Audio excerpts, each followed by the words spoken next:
All right, what's up, guys? It's your boy Steve on the NDO Podcast. I got Alijah Ellis today with me.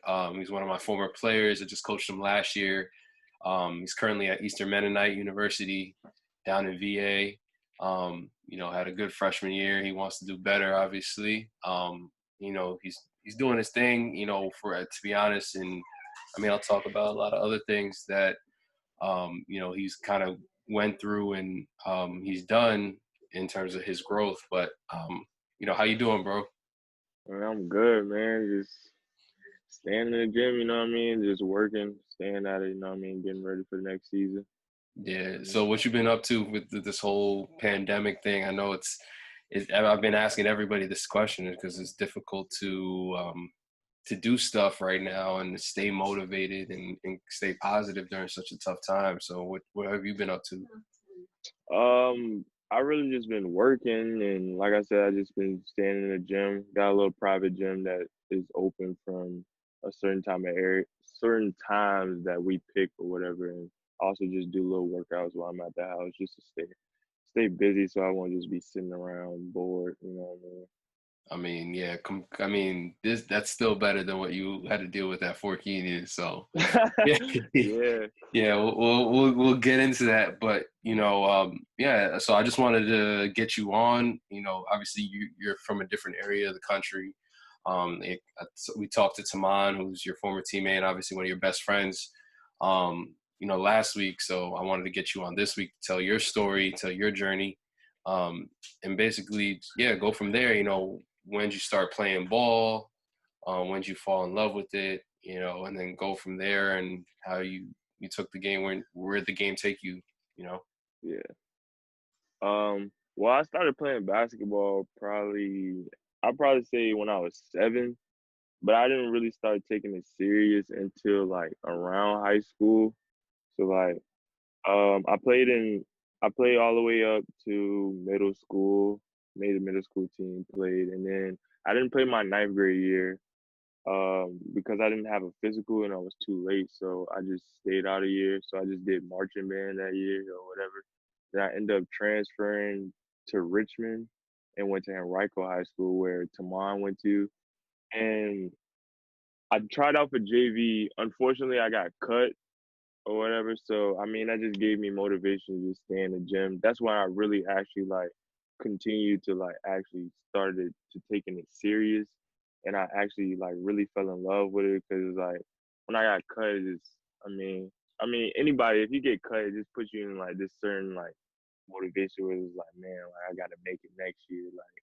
So I just stayed in the gym or whatever, but I ended up going back to the 757 to work out with my uncle and my dad to train for the summer to get ready to come back and make the team. Well, I had to try out for varsity that next year, so I will come back and try out for varsity. But I end up getting a tryout at Indian River High School, and I ended up making it and played summer league. And my first game there, I had dropped 15, so that was my journey of transferring back to 757, and yeah, I played my 11th grade year. It was my first year playing high school basketball. 11th grade year was okay. It was kind of shaky. So my 12th grade year, that was my year I was supposed to do pretty good. I did pretty good, but didn't have any offers coming out of my senior season. So it was kind of hard. It was kind of hard because it's like, man, like what am I supposed to do now? Like I didn't really I really wasn't thinking about the aspect behind basketball. I was just thinking just about basketball. Like I just want to hoop. Like you know what I mean. I wasn't thinking about like, oh, what did I want to do? What did I want to major in? So like it really sat me down for a while to where I had to actually think about like, is my journey of basketball going to end, or am I going to keep on pushing and try to get to the college level and continue on fighting and getting that motivation so I can be able to come college basketball player. So I emailed coaches. Coaches hit me back. I know I had hit Hampton Sydney up. They were interested. They wanted me to come for a workout, but I found out it was an all boys school, so I was like, yeah, Yeah. nah, I don't really want to. So, and then I hit up the apprenticeship school, and they were interested as well. But my father was like, "You want to work on the shipyard? I mean, there's nothing wrong working on the shipyard, but me, I was like, yeah, I don't think that's for me." So, it was at a time where it was like getting close, like it was graduation, and I was just like, man, like I really don't know what I was gonna do, so I was just gonna do 2 years of community college just to go, and then I just end up transferring somewhere and try it out. But I had seen on Twitter it was this prep school that was said anybody that was looking to do post grad. So I was like, okay, I emailed him, sent him my film. He was very interested in everything. So um I ended up committing there. It was called Carolina Basketball Academy. I don't know if you heard of it or whatever. I think they played in one of the tournaments with us in Fort Union. I don't know, but I ended up committing there. And actually, to rewind, the spring break of my senior year, I had an all-star game, and my dad's old high school coach, that was like, he was telling my dad that he liked how I played and he can give me a tryout at Fort Union. So he got me a tryout at Fort Union that spring break, tried out, did pretty good. Donnie, he was like, he liked how played hard and everything. He was like that week he'd be in touch with me.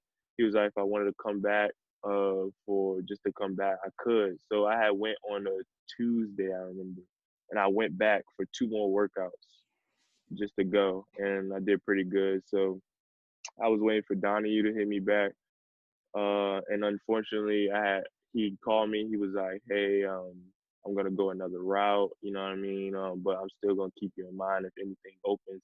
Because he said he liked the way I worked hard and the way I hustled and everything while I was at tryout. So, like I said, fast forward back to graduation, I had committed to Carolina Basketball Academy, and I mean, I was very set. I was set on that. I mean, when I'm set on something, like I'm set on it. I'm 100% committed.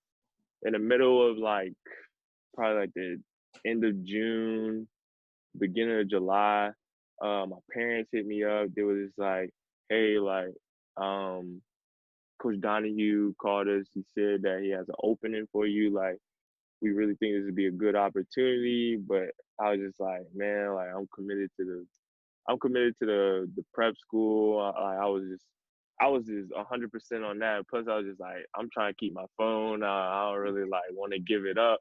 I Yeah. was like, I don't know, like, so I was just like, nah. I'm like, I'm not gonna, I'm not gonna do it. Told my parents like, nah, I'm just gonna go to the prep school in North Carolina. And it was like, okay, we 100% support your decision. We're 100% behind you.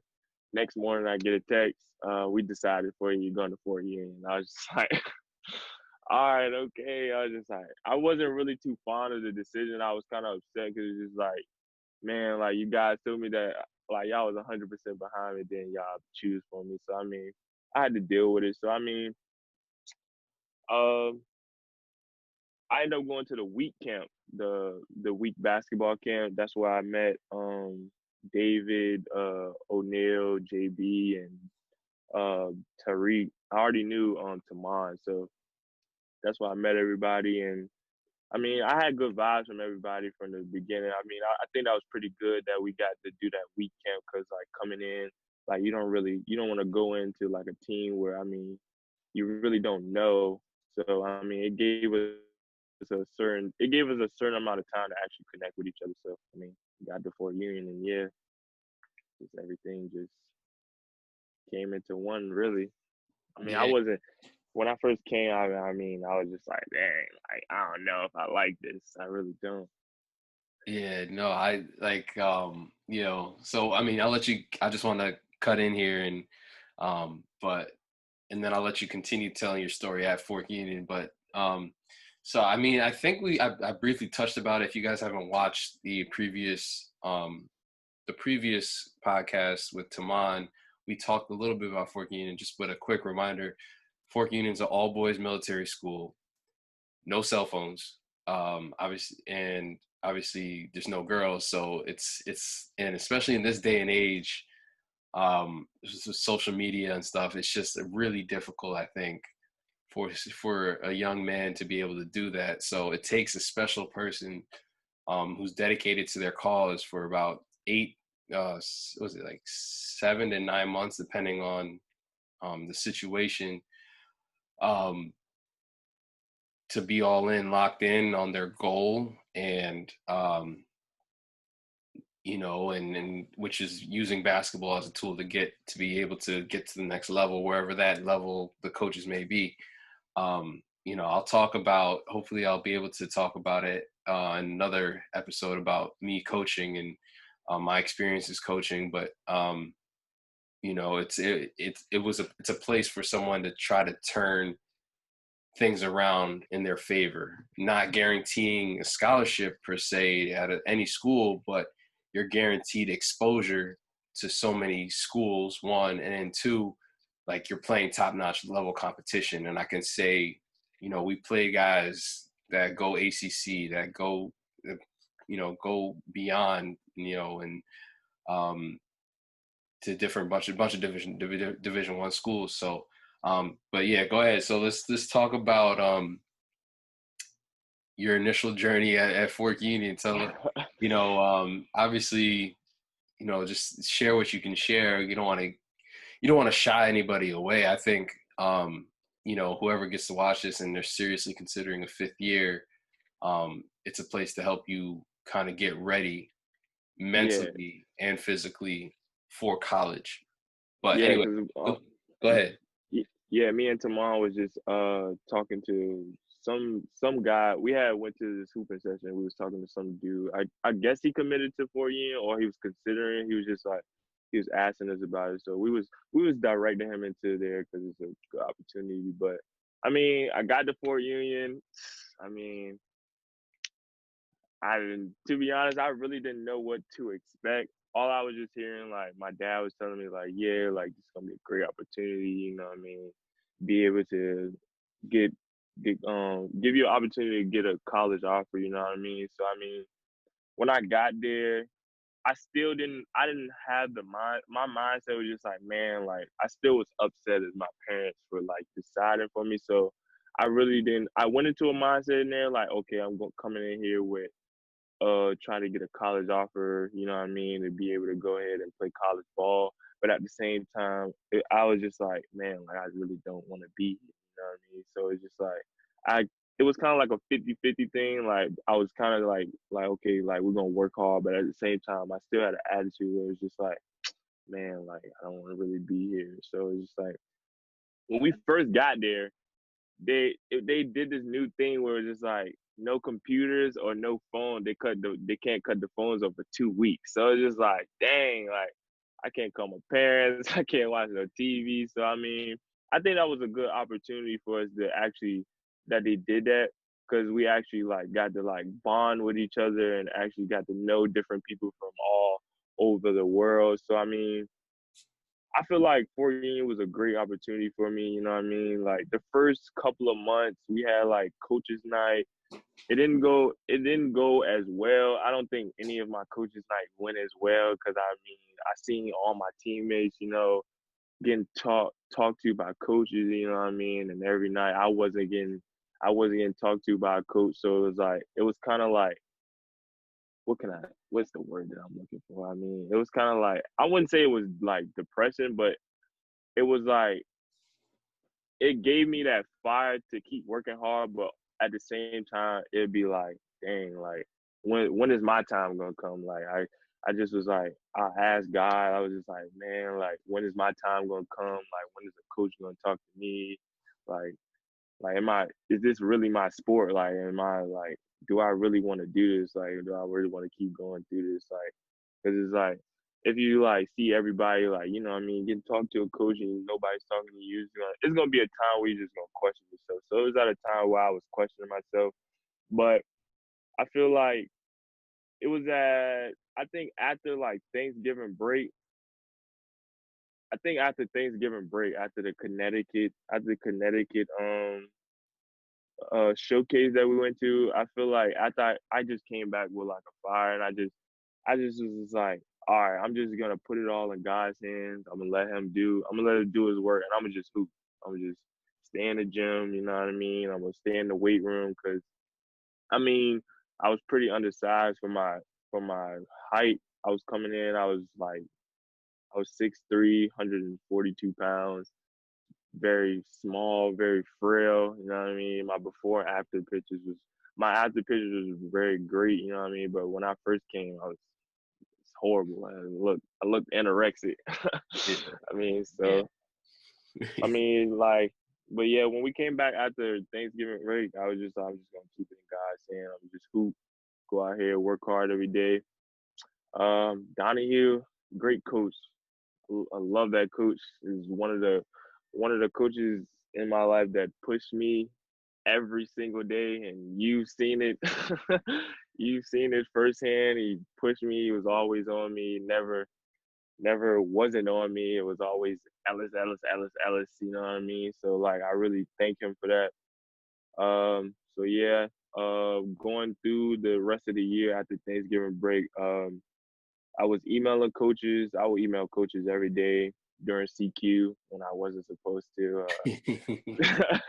During class, um, I emailed a lot of coaches, and a couple coaches hit me back. But coming close to towards January, that's when I started emailing like D3 coaches and everything, and a lot of coaches in the ODAC had hit me back. I know one of the schools was Eastern Mennonite. I had emailed Eastern Mennonite one day in class, and like the next 5 minutes, my coach hit me. He hit me back. He was like, "Yeah, like I like your film. You know what I mean? Come get you on a visit. This and that." I was like, "Cool." You know what I mean? I told you guys. I know you went on a visit with me. We took a visit that day. You know what I mean? I like the campus and everything. And I know Lynchburg had hit me back for him, and I think it was Hampton Sydney. So it was a good amount of schools in the ODAC or whatever. I know Lynchburg wanted me to come on a visit, but unfortunately I wasn't able to because of the timing and everything. They had set up the assistant coach had seen me one coaches night. Coaches night. That was I after think it the was season. yeah, I think it was It was after the postseason. It was a season. postseason workout. I remember. Yeah. The assistant coach, Coach Aldridge, had seen me. He was like, "Yeah, I really like you," you know what I mean? And he was like, the head coach wanted to see me. So after that, we didn't have any more postseason workouts. So he set up this was the time I was living in Stafford. He set up a workout at some gym, an open gym, you know what I mean? I was planning to get some, it was high school competition, but it was still good competition. But I mean, it was kind of easy because like we played against like ACC players, ACC commits, you know what I mean, much bigger and stronger people. So I mean, it was kind of easy at the same time. But the head coach was like, yeah, he liked me, you know what I mean, like my game and how I played, and he wanted me to come on a visit. But like I said, I wasn't really able to come on a visit, but it was like I felt like they wanted me to like commit like off the jump, you know what I mean? So it was just like I really wasn't trying to commit off the jump when I didn't go on a visit. So unfortunately they had pulled back on me. So my only option was Eastern Mennonite, but it was a couple schools that I got accepted into. I know I had got accepted into North Carolina A&T, VSU. It was Ferrum I got accepted into. I know Lynchburg I got and Eastern Mennonite, yeah, and I think I applied to NSU and I got accepted in NSU as well.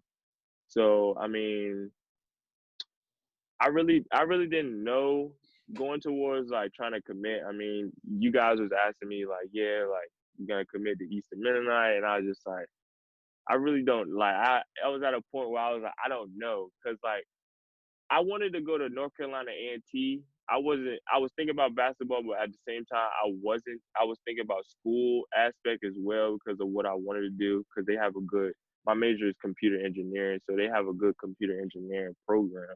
So I was thinking about that as well. But I also, y'all know, I also wanted to play at A&T because I don't know, that's one of my favorite schools. So I mean, I was thinking about Eastern Mennonite, but I also was thinking about just going and walking on. You know what I mean? So I talked to you because you're a former walk on, and you was telling me about it. You used to tell us your stories all the time at Fort Union, and you were just telling me that if I was gonna do it, that I had to really be mentally prepared of what was coming. Because I mean, when you try out, when you walking on, you really don't know if you're gonna make the team. You know what I mean? So it's just like I I was on thin ice if I was gonna go and I was gonna walk on, and I really didn't know. So it was a chance where it was like I make the team, okay, good. I still gotta fight. I still gotta fight for a position because I still have people that are on scholarships and that are committed and are way above me. So it's like I'm gonna have to fight for my position, or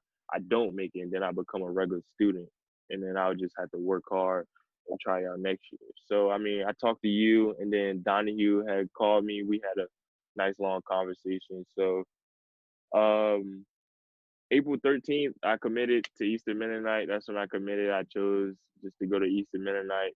I chose the right decision. I was just like, I'm just gonna go where coaches want me because I had hit the coach up at A&T and told him I was interested in walking on. He emailed me back, but it was at a certain time period where it was like he wasn't emailing back or anything. So I was just like, I felt like it was just a sign from God where it's just like, just go to Eastern Mennonite and just go where I know I will play and go where I know I'm accepted at and will love to be at. So I mean, I went there April 13th, and yeah, I mean, that was a pretty good day, you know what I mean? I committed when I was at work, and I just put my phone down so I can get all the love when I get home, you know what I mean?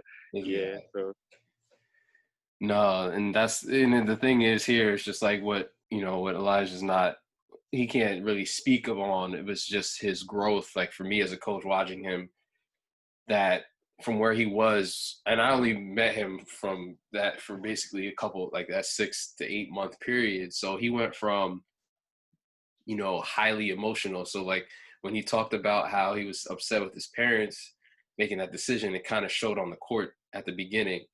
Coach Donahue actually kicked him out practice once. Won't forget that. But I know, to be honest, I think that was the turnaround point for him. He kind of snapped it into some out of that trance and into like that I'm here to play ball and do it the right way.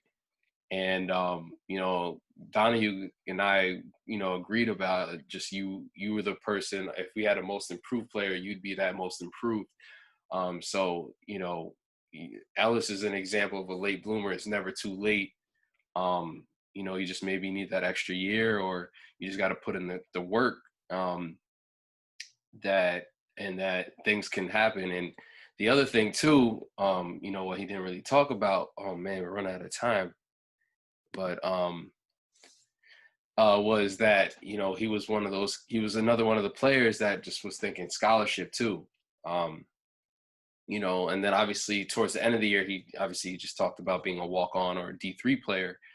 And then the other thing that I did bring up was like, they're offering some scholarship money. Maybe it's not a whole lot, but it's still something where you're going to come out with less money than actually being an actual student, a walk-on, or just a student and having to figure out how to take out loans and all that stuff.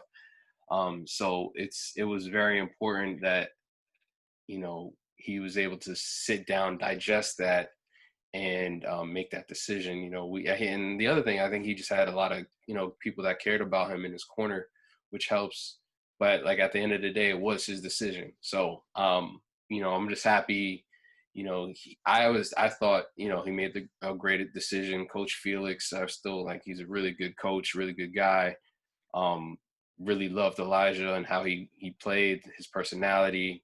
He told me we want him. So, I told him I'll try my best to kind of push him in that direction. But, at the end of the day, he's a grown man. This is his decision to make for his life. So, Now, speaking on that, how did this year go, and what are your things in terms of you want to improve on? This year, I did pretty. This year went pretty good. Um, yeah, it went pretty good. I played a lot of minutes for a freshman because usually freshmen don't really play at that school. Um, the year before that, they have a JV team. I mean, my mentality was not going in to be on a JV team. That wasn't my mentality. And I told myself, even if they said anything about a JV team, I mean, if I would have had to, I would have, but I didn't want to. That wasn't my mentality. I was just like, you recruited me here to play on a main team. Like this is what I'm gonna do, and this is what I'm sticking with. Like I'm going in here and I'm gonna be on the main team. I'm not gonna be put on no JV squad. You know what I mean? Nothing's wrong with a JV squad, but like you just have to have that mentality where it's just like you can go in there and you can have your minutes and you can play over upperclassmen. You know what I mean? So I mean they didn't have the JV squad. They didn't have the JV squad this year because we didn't have enough people or on the team or something like that. So they didn't have that. But I played a lot of minutes for a freshman. I played over some upperclassmen, which is pretty good. I did like I said, I did pretty good. My 3-point percentage was over. I think it was over 50%. Over 50%. I mean, I didn't shoot that many threes, but I was shooting it at a great consistent rate where I'd probably shoot 2 or 3 threes here and there every game. So I mean, I was shooting it, I was making it. I probably hit two this game, or it was one. I think one game I probably hit 3 out of 3, and I had a pretty good game. My highest career game was 16. That was against Southern Virginia. Tomorrow watched that game too. Shout out to my man Damon for watching my game. Nah, man, Yeah. doing my thing. But I did pretty good this year. It was at a span where I didn't play at the end of the season. I mean, I feel like he started to like play more the upperclassmen and stop playing some of the freshmen. You know what I mean? Because like it was at a point where You guys I weren't didn't play. nothing. Yeah, like we didn't. I didn't like though. It was like one game, like a couple of the freshmen that were playing, like we didn't play for like 4 games straight. I didn't really complain. I just sat there, you know what I mean? I supported my teammates, you know what I mean, the best as I could. But yeah, in the beginning of the season, I mean, it was a lot of injuries. It was a lot of injuries at the same time. So I mean, I took advantage of what I could, so I could get a lot of minutes. So that even when they came back, I still was playing. You know what I mean? So it wasn't like somebody got hurt. You know what I mean? I was just there just to replace them until they came back. But I really took advantage of the time for me to actually be able to play when they came back. So my goal for next year is to have a starting spot next year. It's open, it's there. You know what I mean? Another goal is to probably just to get my handles tight. You know what I mean? This year I didn't really go to the basket a lot this year. I probably went to the basket like a couple times. You know what I mean? But it was more like I was like a shooter, you know what I mean? I'll come off a screen and shoot off the screen, shoot off the once I get past to it, or like basically a spot up shooter, really. But my goal is to basically just be an all around player for real, get to the basket, you know what I mean, when I want to. I could shoot the 3 off the dribble. Yeah, I'm working on that as well. Shooting the 3 off the dribble, you know what I mean? Just being able to get my teammates open when I want to, you know what I mean? I had some downs, you know what I mean, this year, you know what I mean?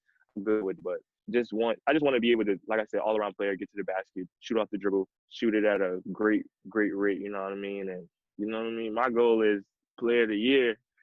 That's a big goal for a sophomore, but I mean, I feel like I can do it if I just put my mind to, you know what I mean? It's a couple people in my way, but hey, I mean, it's just all who wants it bad. You know what I mean? The guy Buzz from Randolph Macon, he got it this past year. He got it the year before that, and then his freshman year, he got freshman of the year. So I mean, that's like one of the people that's really like right there. That I had to really go at next year. You know what I mean? I think he'll either be a senior next year, I believe. So I mean, that's just one of the people that's really right there for it next year. You know what I mean? It's still other people coming, but that's one of the main people. So yeah, that's really my goals for next year. I don't really be the main guy, but I probably want to be one of the main guys I'd be able that my coach can go to, you know what I mean? So if he says like he needs this on the court, you know what I mean? Like I can it's a game situation, like last minute shot, you know what I mean? I'm there, you know what I mean? I'm the one that he wants to shoot the ball, you know what I mean? Because I had an opportunity this past year, but I mean, my teammate he threw the ball to me too late, and I couldn't get it off in time enough, so it went over the rim. So I was like, dang, but it's all good. That's the game I had 16, so it's all good. So yeah, that's pretty much my goals for next year. Okay, hold on. We're gonna stop right here. We're gonna keep going. I got a couple more questions. I know Zoom's gonna cut us off, so those on the podcast, give me a second, and then obviously if you're watching on YouTube, just wait really quickly. All right. So record.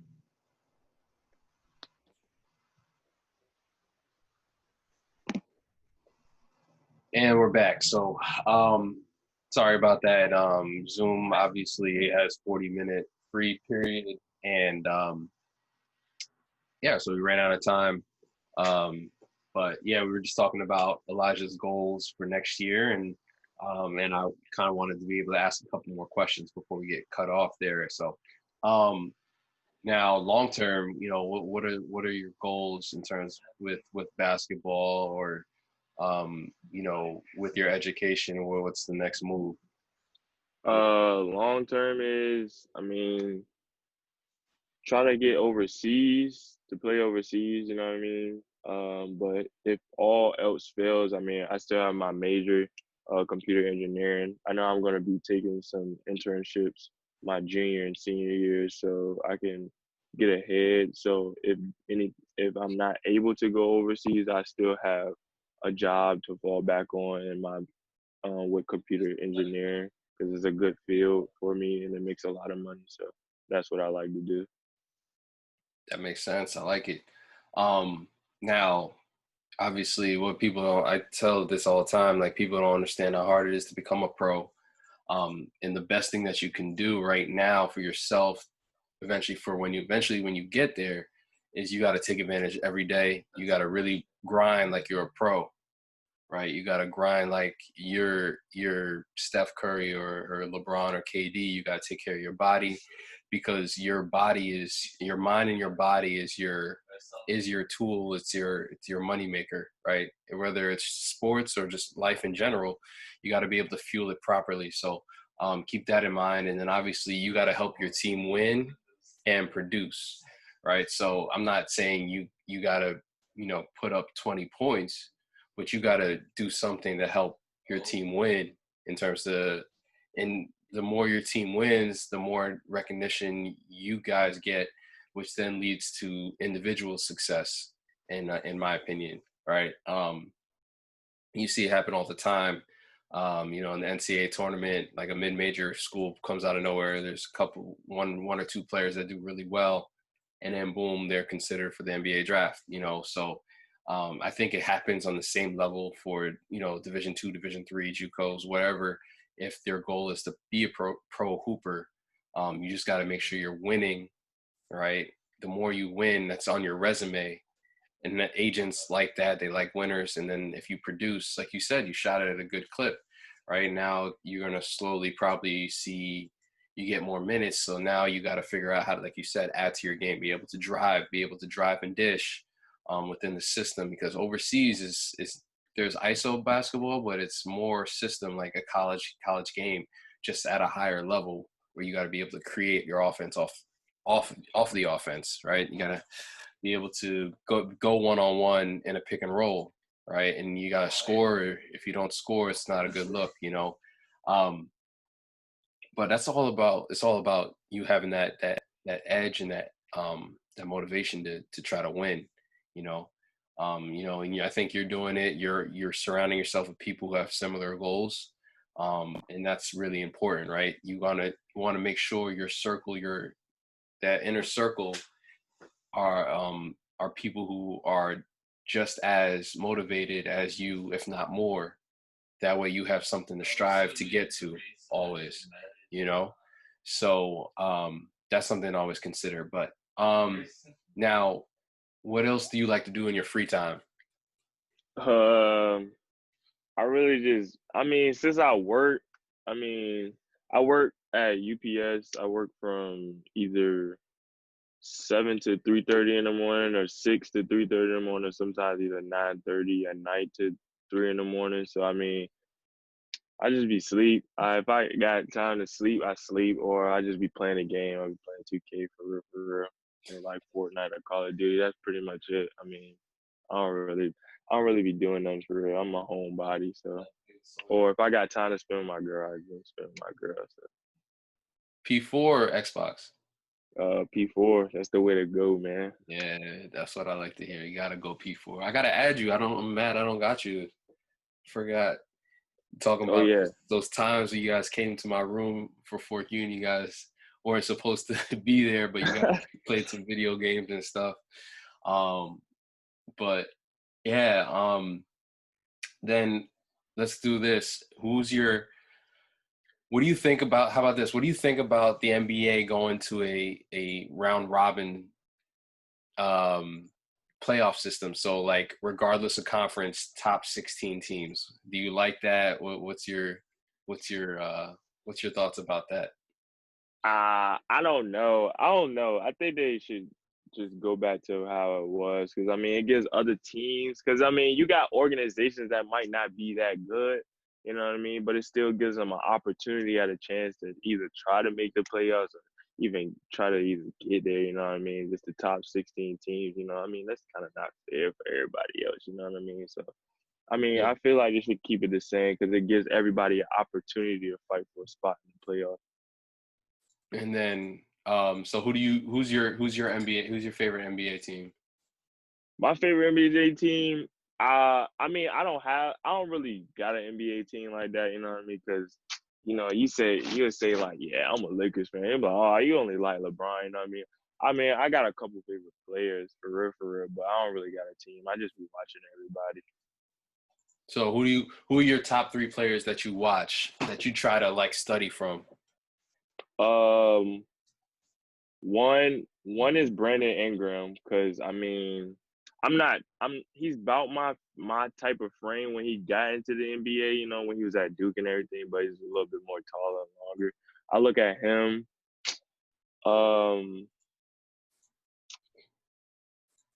I'll probably have to say for shooting, I probably had to look at like Trae Young for shooting or something like that.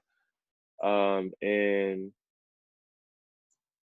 to like get to the rim just for all around, I probably look at LeBron, even though I probably won't get like LeBron, but I just look at some of his moves and try to take it sometimes, you know what I mean? But I'm trying to get there, you know what I mean? But I don't know, it's kind of hard. That's Bron, so. Yeah, I mean he's a big body, but I mean he's got good downhill moves, but it's because he's so strong, he's able to get by, you know.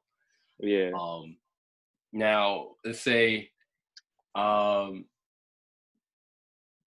you watched the Jordan document series? Oh, yeah, I just finished it, like, because I don't really like looking at things like from week to week. I just binge watch it. So I really binge watched it probably like a week and a half ago. For real. So I mean, it was pretty good. It really explained everything. Yeah, so someone from your age, I mean, I'm not that much older than you, but still, you guys didn't get to see. I didn't even really get to see him too much. I got to see him probably in the 97 season because I was like 5 years old. That was like the first time of me watching basketball, 97, 98. What were your initial thoughts with MJ? Was that something I mean, you guys seen highlights of him, but like seeing a backstage look of how he actually was, what were your thoughts?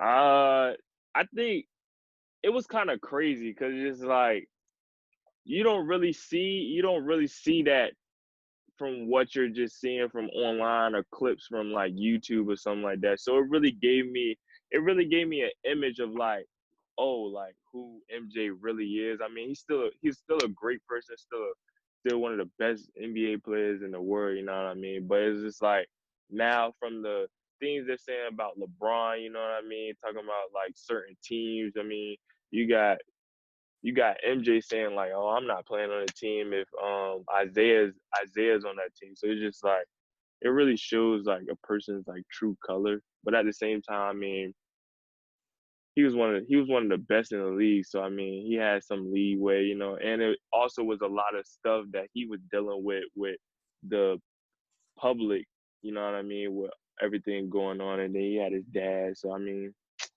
I don't really think bad of MJ, but it was like certain things I was just like, dang man, that's kind of messed up, you know what I mean? But I still think he's the best player in the world, you know what I mean? Yeah, I think about it too. It's just like he was struggling to deal with that kind of pressure, and there was no social media. You get what I'm Yeah, saying? And LeBron was basically raised in the social media era.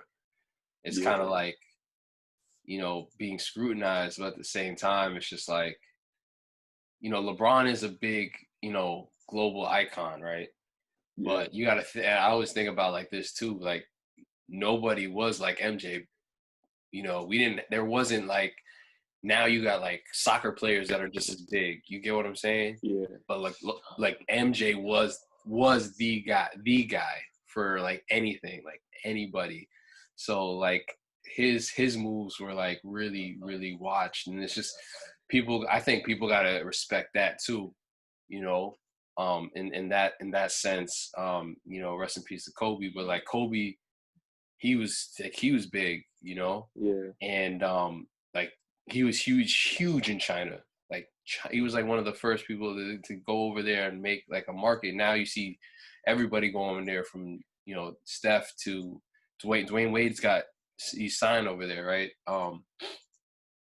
But like dealing with that pressure, that must be like I couldn't imagine, yeah.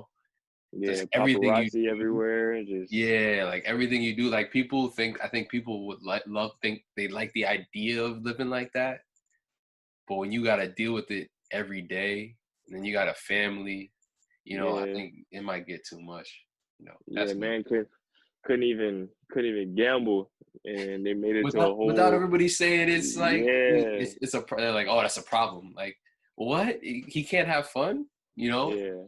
But yeah. And then you know, what was I gonna ask? Dang, I had the question in my head and just dropped.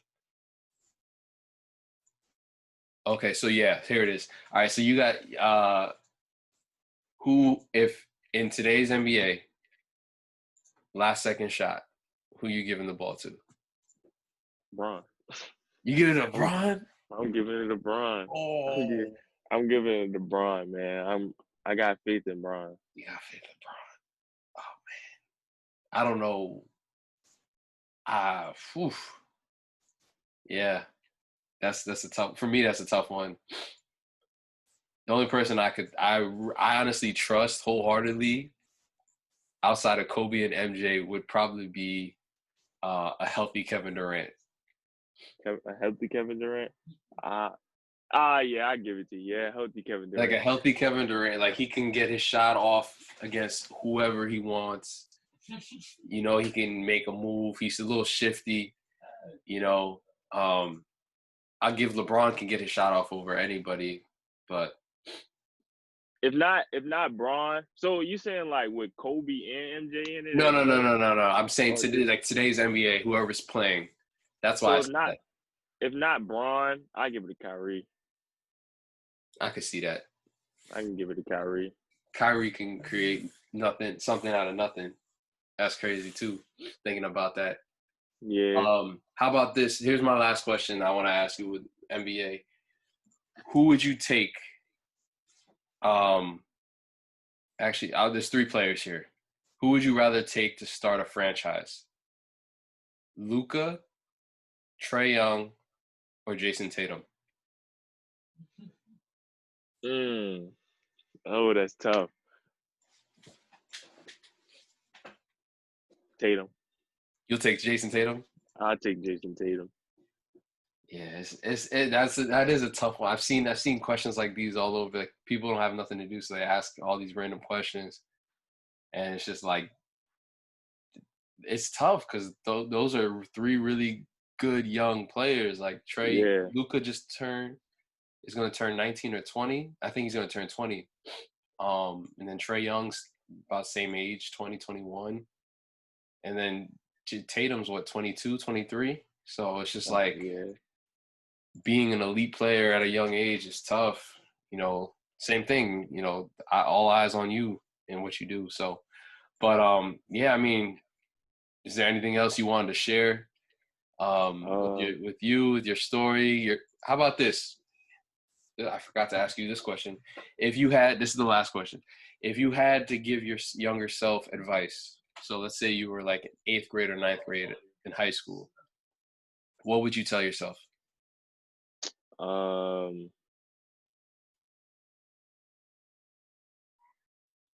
Stay focused. Stay focused. Just stay focused. Don't let up. Just keep your head on straight. Don't get too comfortable, because that's one of my problems. I get too comfortable, and I'll stop. Like when I get comfortable, I'll like stop doing certain things. You know what I mean? Like I stop working as hard, you know what I mean, for a certain thing. So once I got it, I'm just like, all right, cool. Like I'm good. Like that's one thing I'm working on. So I won't get too comfortable. Like I'm always like working. So it's just like I know when I was younger in like high school, like I said, started playing basketball when I was in 11th grade. I got on the team, you know what I mean? I got comfortable. It was just like, all right, I'm on the team, you know what I mean? I'm good. Like I know I'm gonna play. I mean, end up didn't really play my 11th grade year, you know what I mean? So like senior year, and then I messed up. I messed up my 11th grade year with grade wise, because like I said, new environment, you know what I mean? Like not like I said, got comfortable, stopped focusing on the main thing I was there for. You know what I mean? Just grades started slipping and everything. So like I said, I tell myself just stay focused and don't get comfortable. Just keep working hard 24/7. That's huge. That's really good advice. So for all my hoopers that are listening, make sure you work hard, you work smart, you take care of yourself physically and mentally. You know, that's the other huge part of the game, you know, the mental aspect. I always talk about it. If you guys listen to the podcast, every Monday I talk about some sort of, you know, motivation, thought, quote, whatever, but to make sure that you take care of yourself physically and mentally. So it's huge. But, you know, Elijah, thank you for your time. I'm going to let you get whatever time you got. I know you said you got work. I got a question for you. You got a question for me? Yeah, I got a question for you. Okay. What was your most memorable moment at Fort Union? Most memorable moment. There were so many. So many. From, to be honest, I didn't have one moment. Like the whole thing was just, it was a great experience for me. It was different, like coming from the city to middle of nowhere, Virginia, to bonding with the team.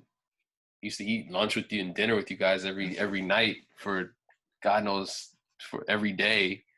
Yeah. And you know, probably my most memorable moment is just making memories with you guys. You know, those are things that like I can actually cherish. You know, I'm a trainer now. I miss coaching a little bit, but those are the things that I cherish the most. Just like you guys will remember those times of me just being stupid or saying dumb things, or you know how I addressed you.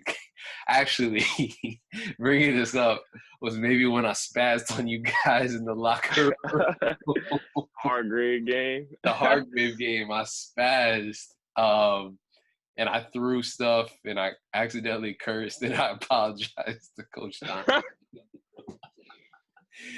Yeah, man.